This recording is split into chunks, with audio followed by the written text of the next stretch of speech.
तो गाइस आज हम जिस टॉपिक के ऊपर बात करने वाले हैं वो टॉपिक है गांधी जी, महात्मा गांधी वर्सेस सर भगत सिंह।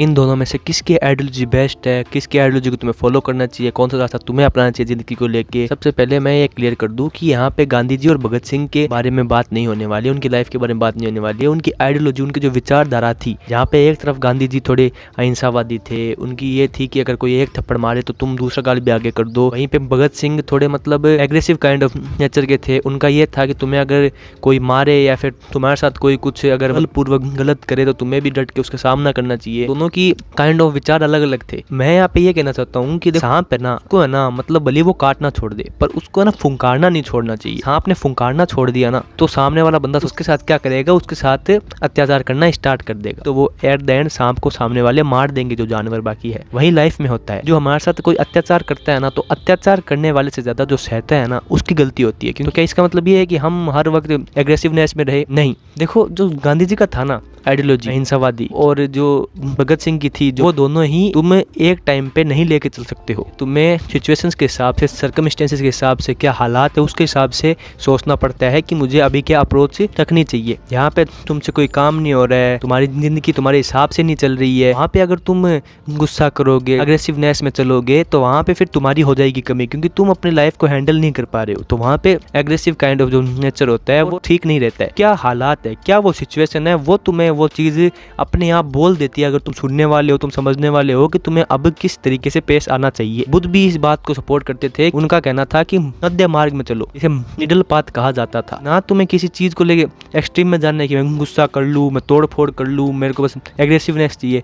ना तुम किसी चीज को कहो कि हाँ दुनिया अच्छी है, मैं अच्छा हूँ, मेरे साथ भले कोई भी कुछ कर ले। नहीं, तुम्हें बीच में लेके चलना पड़ेगा। मेरे को इतना गुस्सा भी नहीं करना, इतना भी नहीं करनी है चीजें कि मेरी जिंदगी झंड हो जाए, मैं बस गुस्सा करता रहूं, क्योंकि अगर मैंने भावनाओं को खुद के ऊपर आने दिया सब कुछ डिस्ट्रॉय कर देगा। बट ऐसा भी नहीं है कोई सामने से आके मेरे को इतना परेशान कर रहा है, मेरे को फिजिकली इतना हर्ट कर रहा है, वो मेरे को इतना दुखी कर रहा है और मैं एक बार भी ना बोलूँ, उसका सामना ना करूँ। तो ये भी सरासर खुद के साथ होती है नाइंसाफी। तुम सोचते हो कि मैं ना मतलब दूसरों को मतलब फिजिकली हर्ट नहीं कर सकता, अच्छी बात है, तुमको दर्द हो रहा है तो फिर तुम कहाँ के इंसान को प्यार करते हो? क्योंकि तुम भी एक इंसान हो जो खुद को प्यार नहीं कर सकता, वो दूसरों को क्या ही प्यार करेगा। तो तुम्हें सामना करना भी आना चाहिए और तुम्हें संयम से आराम से काम लेना भी आना चाहिए जिंदगी के अंदर। हर चीज का अगर एक्सट्रीम में जाओगे तो वो दोनों चीजें तुम्हें खराब ही करेगी। तो यहाँ पे बात ये नहीं है कि तुम्हें भगत सिंह की आइडियोलॉजी फॉलो करनी है फिर महात्मा गांधी की। दोनों की बातों में से जो भी तुम अच्छी अच्छी बातें सीख सको, लाइफ में इंप्लीमेंट कर सको, वो तुम करो।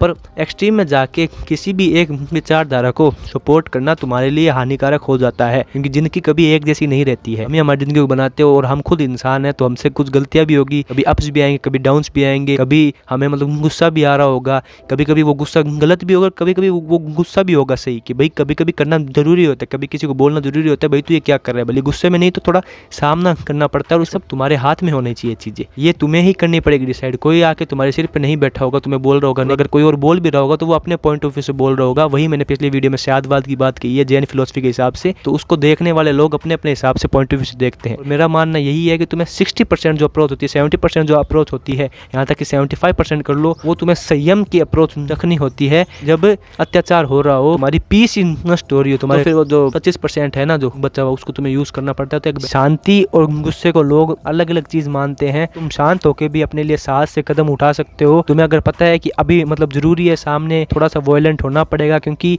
ये मेरे लोगों के हित में है, मेरे लिए हित में है, तो तुम्हें वो चीज़ करनी पड़ेगी जैसे हमारे पूर्वजों ने की है पहले जाके। यहाँ पे तुम्हें पता है वहाँ पे तुम्हें संयम होना पड़ेगा, तो वो तुम्हें होना ही पड़ेगा। अगर मुझे मेरा दिमाग चलाना आता है तो मैं दोनों अप्रोच को साथ साथ में लेके भी चल सकता हूँ। आई होप तुम्हें इस वीडियो से सीखा होगा। मिलते हैं अगले वीडियो में, तब तक के लिए मस्त रहो, ऐसे देखते रहो और मजे में रहो। बाय।